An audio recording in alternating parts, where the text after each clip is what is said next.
Hello, everybody. We had a scheduled follow-up meeting tonight on, I think it's March the 6th, something like that. Um, Wednesday, it was a follow-up to our other homework review, which occurred back past Sunday. And I'm going to go ahead and conduct this review as if we had attendees, but nobody has joined it as of this time. It's about 7 minutes after the hour, so we're going to go ahead and get started. And this recording will be available for those that might need it in the future. So this will be the NTMS SDR Clinic #1.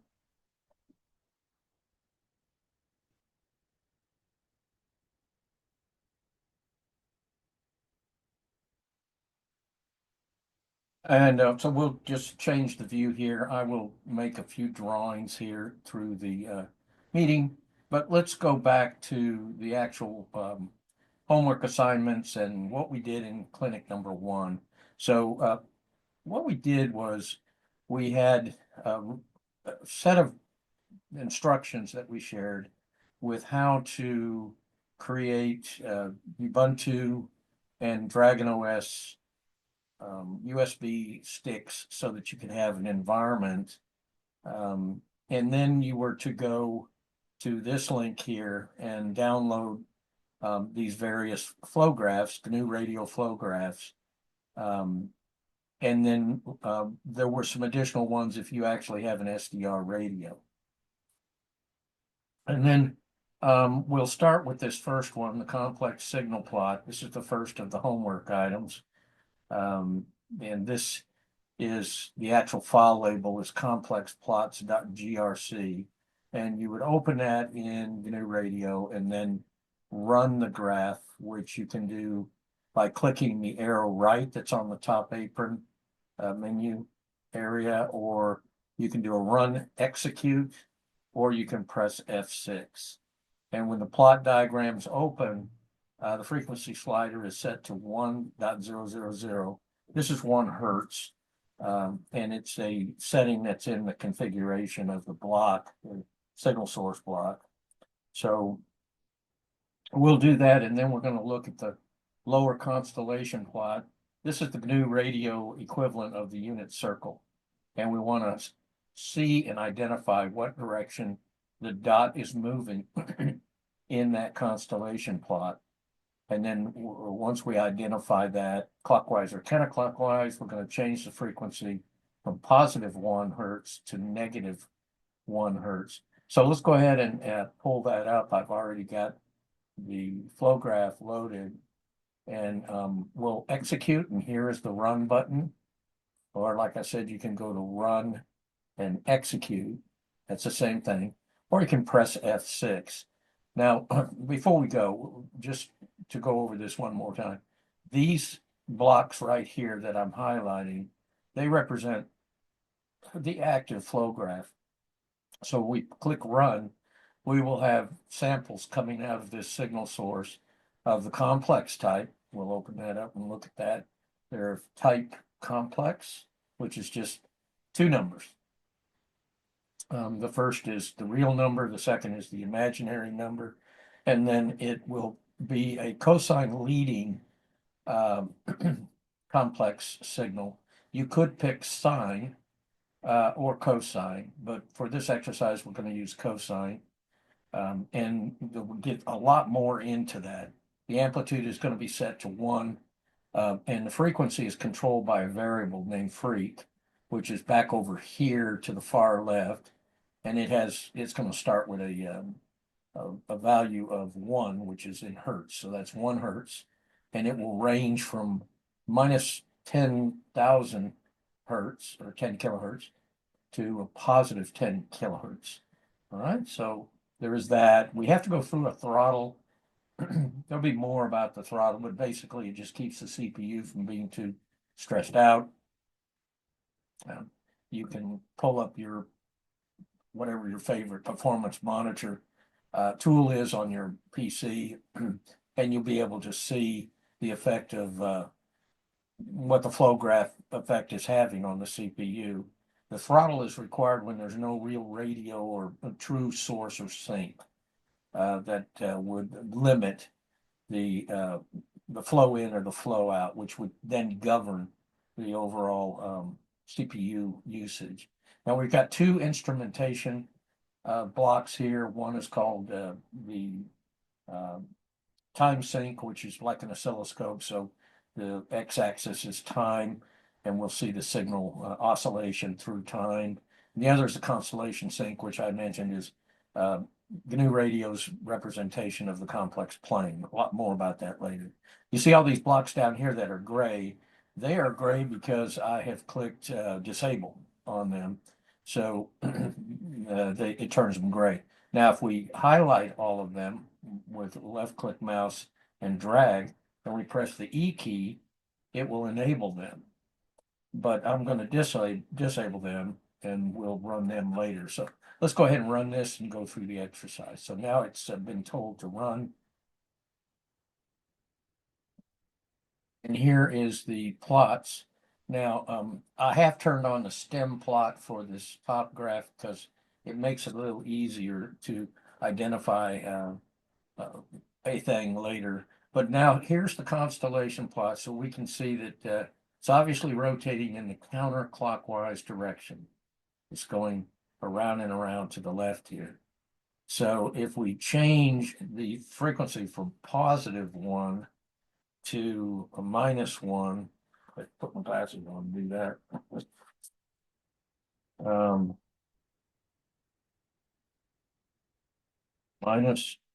-1 and press enter. Now look what happens to the constellation plot. Now we have the dots. They're smeared, but they're tracking in a clockwise direction. So we're going to study this quite a bit, really, till we get it down good and solid. But for now, you just know that a negative frequency will cause a positive rotation. A positive frequency will cause a counterclockwise rotation. So now I'm going to set the frequency to +70 hertz because that happens to be a good value, which gets this upper plot to almost slow down enough to stop it. I will stop it right here with the stop button. So now we can see clearly that the real component, which is the blue, that's the cosine, is leading the sine, which is the red component. Pretty easy to see. Now one of the parts of the exercise was to identify whether or not these signals are 90 degrees out of phase. Let's see if I can get back to that. Change the frequency to 70, click the stop button. Are the I and Q signals in the time domain 90 degrees out of phase? So now it would be probably good to map what's going on here to the complex plane, because here in the complex plane we have rotation and we have degrees. We can call it degrees. And so I've got another set of documents here that can take this kind of out of the GNU Radio realm, although I made the pictures by taking pictures of this top plot and then map them where we can understand them a little bit better. So let's close that up and that up. And, all right, so here is the first one, which is cosine leading, because this is the real color that was in the graph. And then what I'm going to do is take a marker here and just go through the complex plane with you and map these points. And then we're going to see that it comes out true. So we'll start with this one being up here, where I got a little room to write. So what is that first where the number 1 is. So that on the real axis, it's a 1. So this is the real axis here. This is real. This is imaginary. So that point is right here. And the way that the complex number looks is it's 1, comma 0 I imaginary. We're going to get into this notation quite a bit, but right now it's 1, comma 0, 0 on the imaginary. Now, the number 2, we have the real component going to 0, and we have the red or imaginary value peaking at the top. You see it's now in the position where the 1 was, but it's peaking at 1. So it has moved to this point. Now already, what do we have? We have counterclockwise rotation. So this, what is this number up here? This number up here is 0, comma 1, a positive 1, high.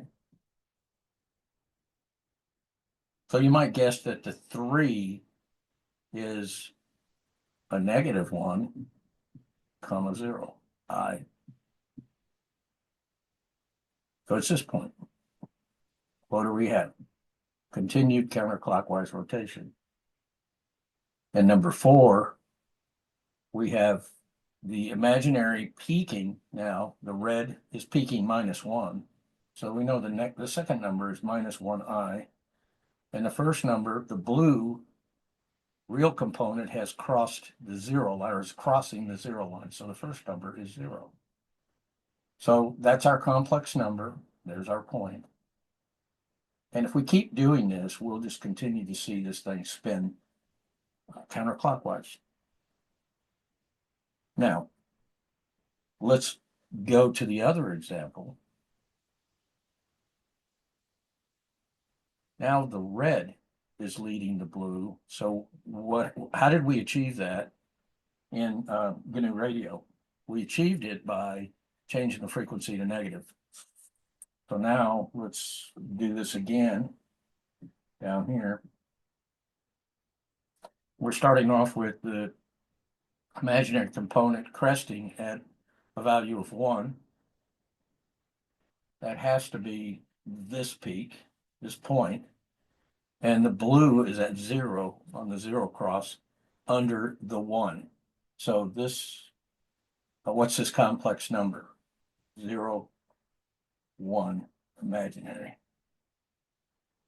Now the 2 is identifying imaginary is 0 and a complex peaking. So that's got to be this number, or this point. And what do we have?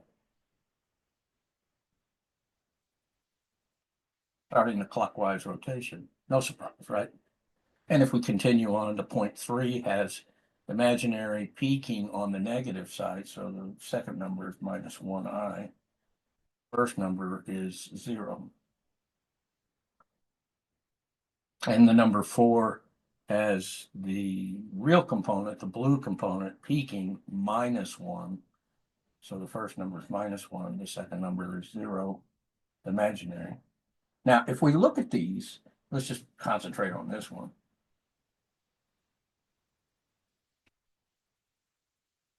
Geometric sense. I mean, from the Cartesian scale, this first number is always the x-axis, and the second number is the y. So here we've got an x equal to 1 and a y equal to 0, and an x equal to 0 and y equal to -1, and x equal to -1 and y equal to 0. So those make sense, and you can keep that in your mind while doing these things and doing these exercises, and it will help with keeping up with where everything is and what direction it's turning and so forth. All right, so let's go back to the homework.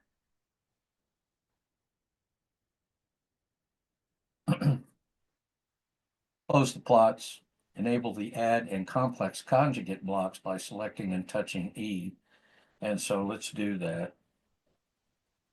So we closed the plot, so now the arrow pointing right has become selectable. It's enabled is the right word. So we know that we've stopped this flow. So let's disable these blocks by highlighting them and pressing D, and then enable these. Why do you think this block is turning red when we disable it?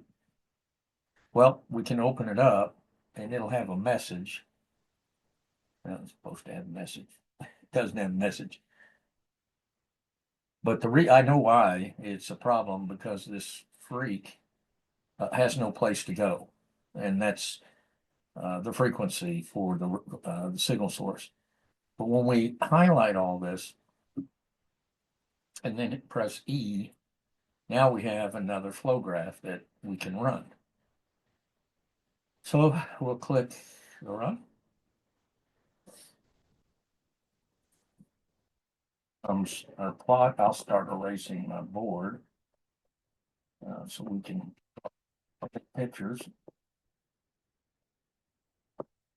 So what we're seeing here is a very, very slow 1 hertz cycle in the top window. And see that the imaginary part, the red line, looks like it's moving, doesn't it? But look closer. What's moving here is the scale on the left side.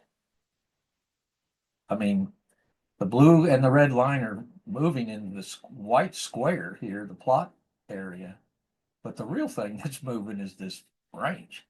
So let's slow this guy down. And by the way, our complex plane is just got a back and forth rotation. It is a translation back and forth. It's not really a rotation. There is a way to make it rotate like that without it ever going above zero. But that would be multiplying, and I don't want to get into that right now. So let's slow this down to where we can see better what's going. So I'm going to put 1 millihertz in here. And now watch what's going on. The blue crests at 2, goes down, crosses 0 where the red line is, and then crests at -2.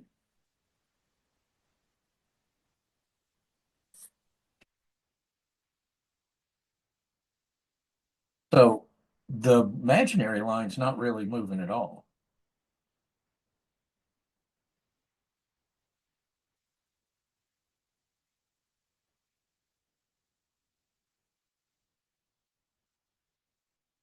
And if we speed this up, it'll become even more evident. Let's go to the 70 hertz setting. Now the points are moving so fast in the bottom graph that they're just a solid line. But in the top graph plot, we see the sine wave moving along. It's actually a cosine, but they're basically the same. They're just 90 degrees apart in phase. And the imaginary part is flattened out at 0. Now, as we look at this a little bit closer, the signal source over here that's underneath the plots is set to an amplitude of 1. So what's going on here? Why are we cresting at 2? Well, let's look at what's happening after this signal source, because we've got an adder, an add block. And we've got a complex conjugate. Well, what is that thing? Well, if we double click this and go to documentation, there's a link. And the link, if we click it, will take us to the GNU Radio explanation of this. So it says this block converts the input into its complex conjugate. This means that the imaginary part of each complex input value gets its sign inverted in the output, i.e., if the input value is A plus B imaginary, the output value will be A plus minus B imaginary.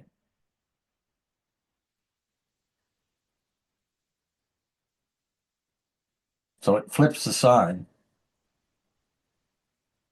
And what's happened to this complex signal that's on the top wire going into the adder? It's been negated or inverted by the conjugate. Whereas the real component of this complex signal source is untouched.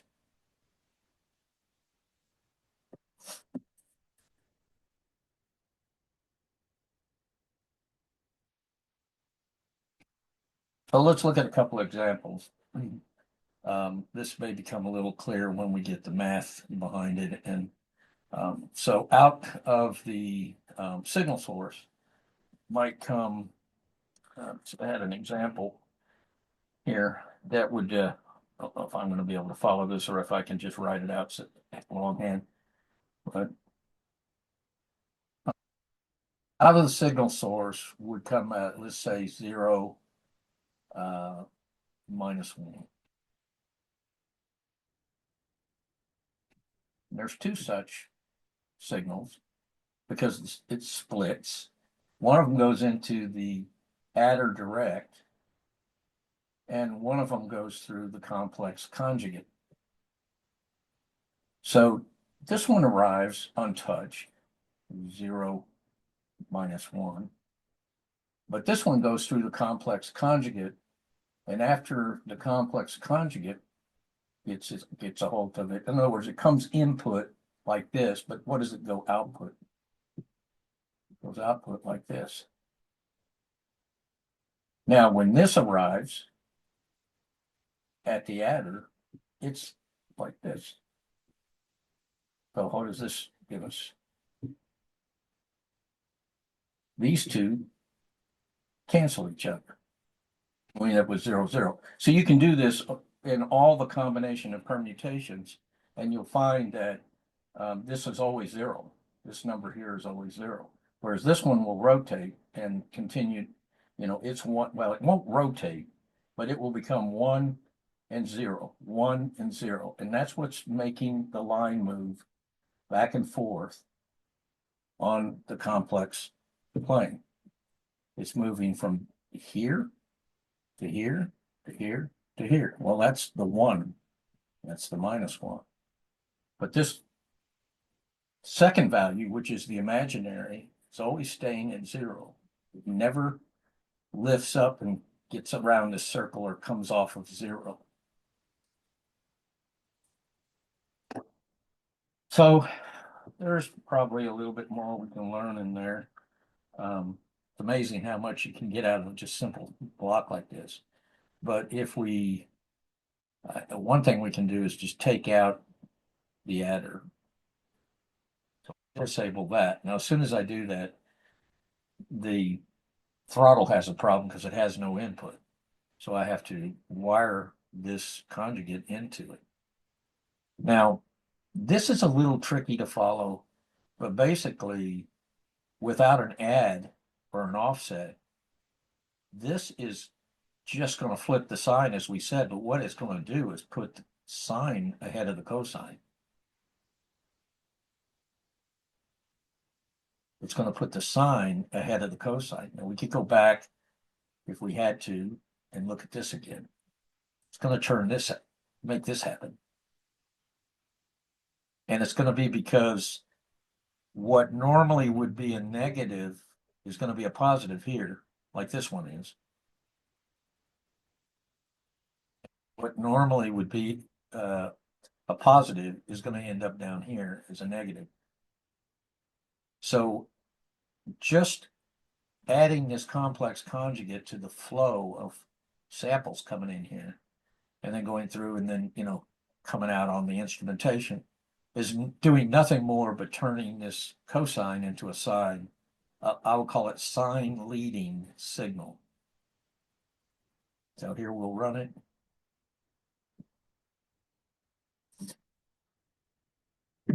Speed it up. Stop it. Now you can see imaginary is leading real. And what direction should it be rotating? Well, if it's negative, it rotates positive. Even though I put in a positive number here, it should rotate in the, I said positive, it should rotate in the clockwise direction, which is a negative frequency.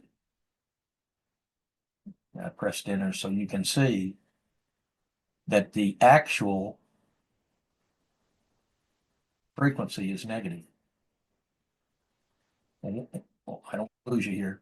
I've said to this signal source, I want you to produce +1 hertz.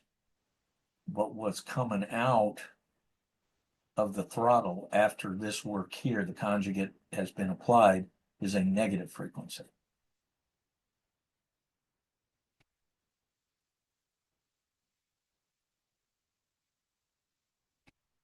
Further demonstrate that by just adding another time sync.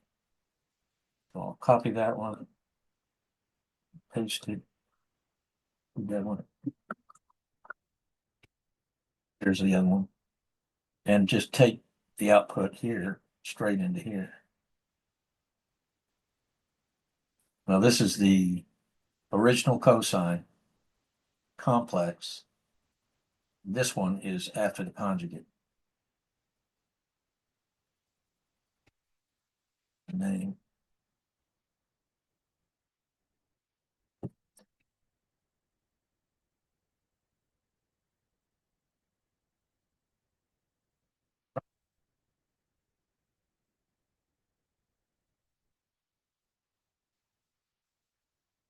Set the freak at 70. Stop these. Oh, frequency.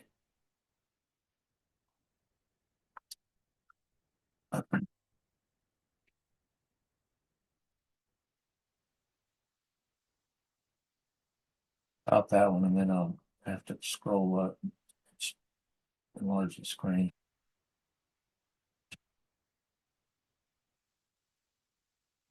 So the original, you can see real is leading imaginary. And then after the conjugate, imaginary is leading real. So this is proof. Both amplitudes are correct at 1. So that's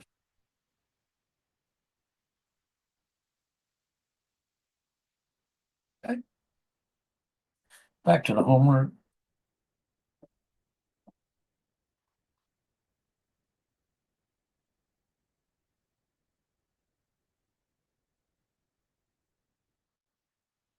Throttle block we've gone through.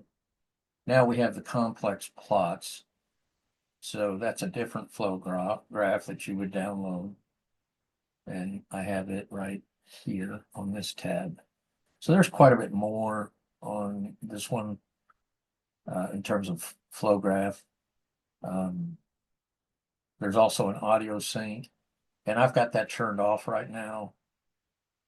But when you turn it on, you will be able to hear the signal sources coming out. So we're going to run this, and there's a lot going on here. There is a throttle, of course, keep us out of trouble. And then both of the signal sources are set to amplitude of 1, and the frequency is controlled with the slider over here. And the default is 1 hertz. Then hanging off the multiply will have a non-multiplied and a multiplied value into both the time sync and the frequency sync. That's what this is telling me. And then we will have a conversion to float here which would give us just well, I'll show you. That'd be easier to show you when we get a look at those. All right, it's running. And let's do our thing and set this at 70. That's actually here in the middle.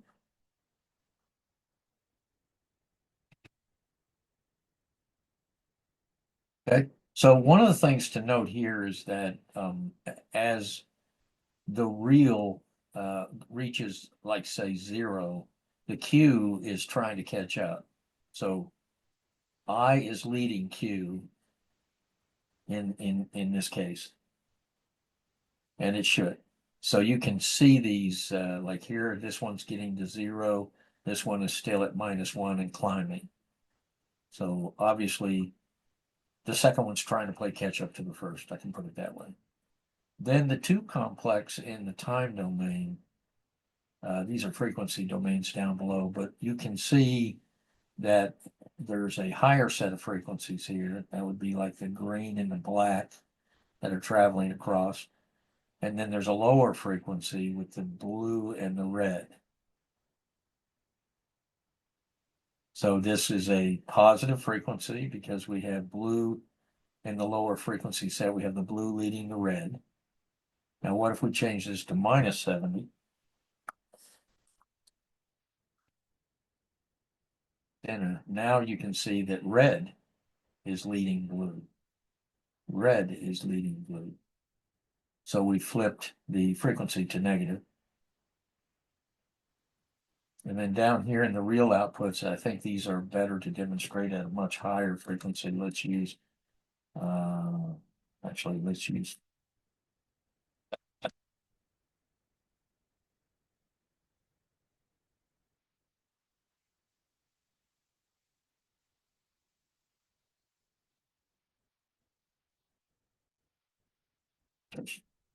mouse is not working.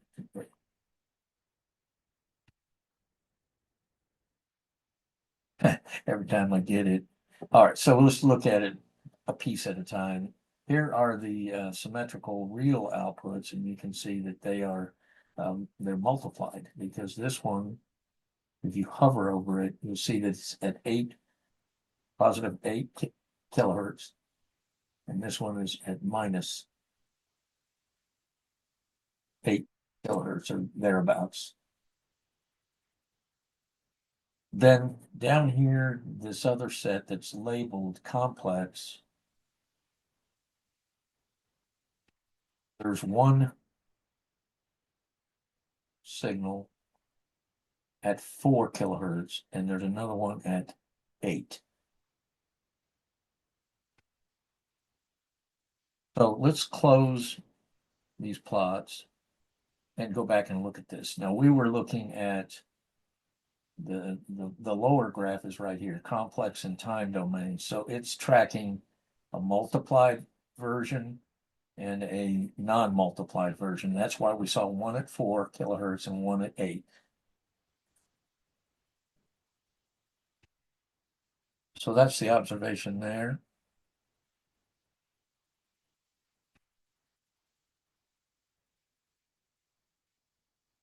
Talk about that. There's the complex that we're working on now.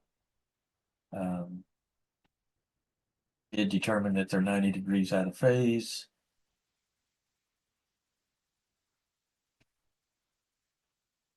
The flow graph items to the plots, and now we're down to the filter.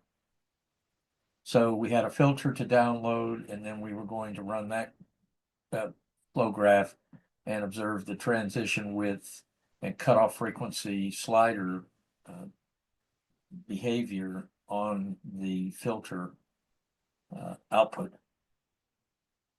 And it will also notice that increase and decrease of the transition width causes noise signals outside the filter passband to change shape. So the question was, why is that? Okay. Back to the new radio.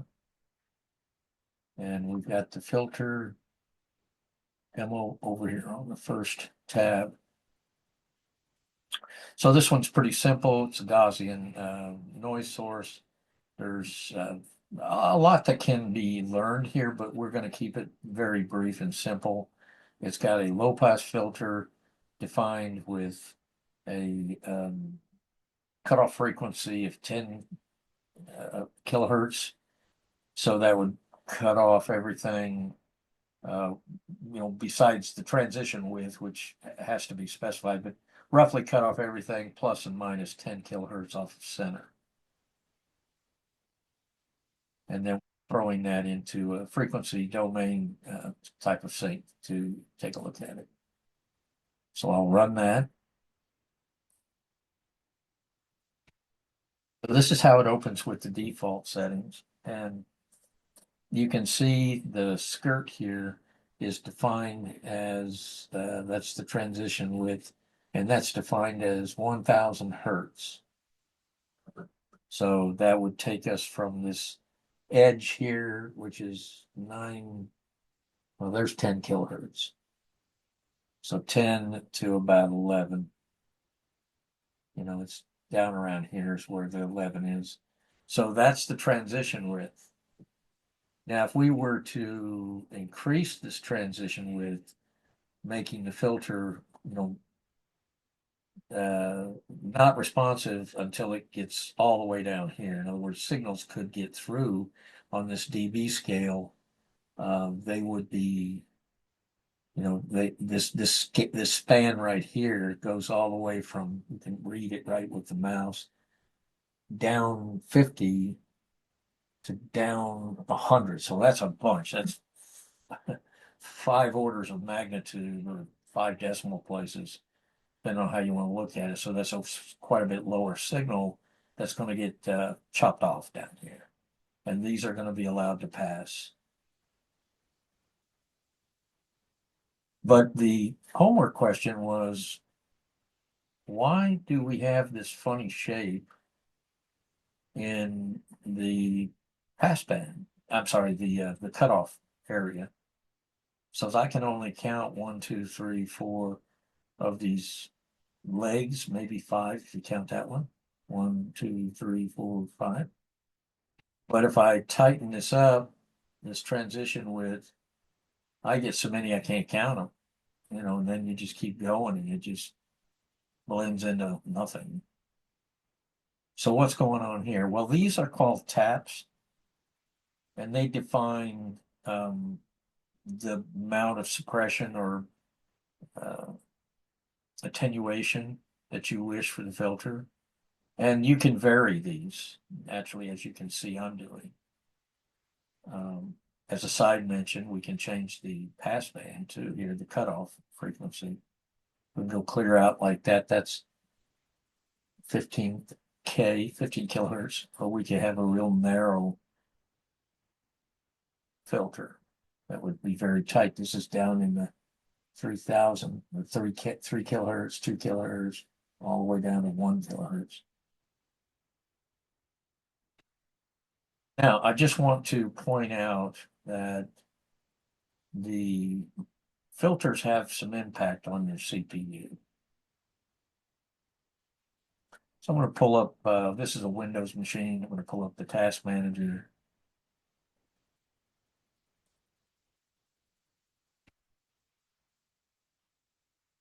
I'm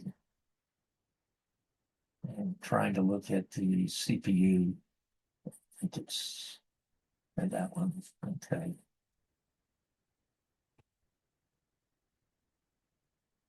It's big enough so that horizontal slider bar doesn't hide something. All right. So a lot of this usage here is going to be Zoom and maybe my light board. Because I know that normally when I'm running a new radio, I will see a filter or 2 type of flow graph will use around 30%. But we're higher than that now. So first of all, let's just stop this flow graph and watch what happens to the CPUs. Took a little dip, a little more dip.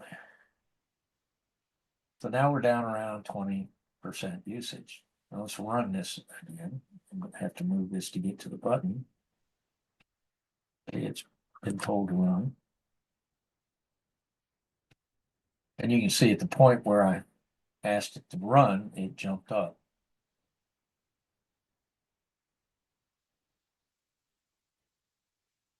Now let's change the transition width. First, we'll go this way.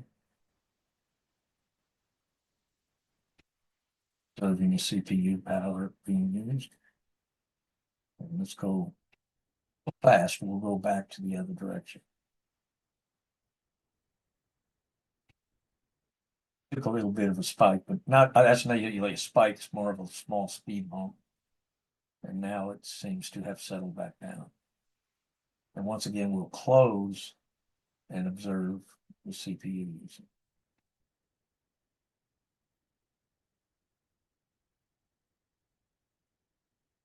So the takeaway here is that when you have 3 or 4, 5, 6, 7 filters all over your flow graph plus a radio, you might be loading up your CPU. So you want to kind of keep an eye on that, and don't lose sight of it.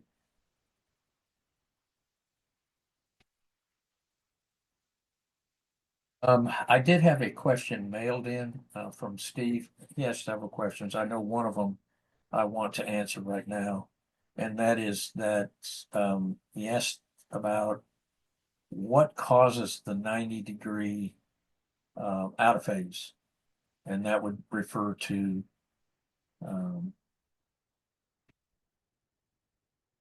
data. But what's causing this 90 degrees out of phase to be a part of what we're doing?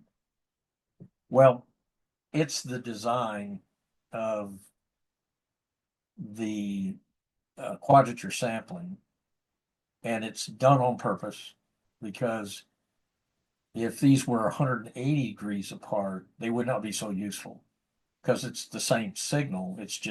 It's virtually the same signal under our, I would call it like a professional sampling rate. So something in the order of 1 mega samples per second. If you shifted these by 180 degrees, they're the basically same signal. They're just a split second apart. But by having them 90-degree apart, they become orthogonal pair, which best thing to show you is what Wikipedia calls that. So uh,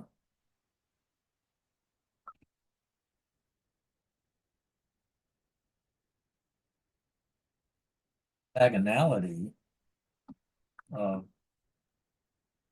cosine sine.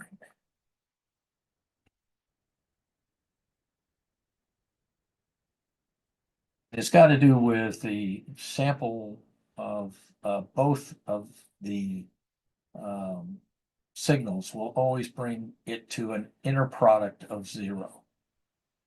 And there is a fancy formula for that.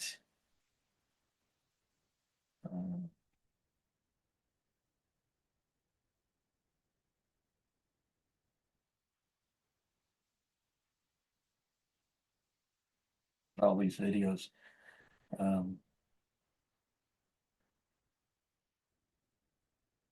Formula. The formula is pretty simple. It might be here, but I'm not going to open things and just blind us with formulas until I have more time. But basically, it introduces the orthogonality of these two periodic functions that across time they will always equal 0.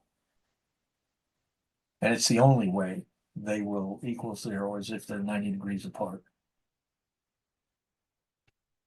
So more to come on that. We can probably describe that better and get down to it there. But that question caused me to examine the signal source and what's going on with this selection right here. So the output type complex is what we're interested in.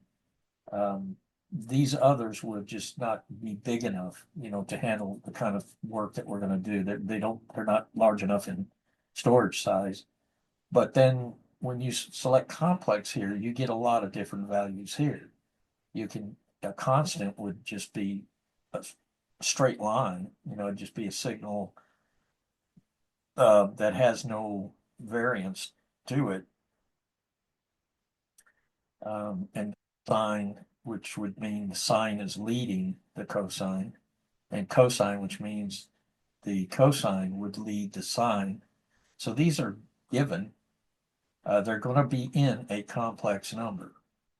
And then square, triangle, and sawtooth also fall into this complex category, but we'll have to study those later. So our default is to choose complex and cosine, which produces a positive frequency. So it makes sense in the real world to start that way. But as you can see, it can be manipulated very easily. We can flip it with the conjugate. We can add, we can multiply, and so forth.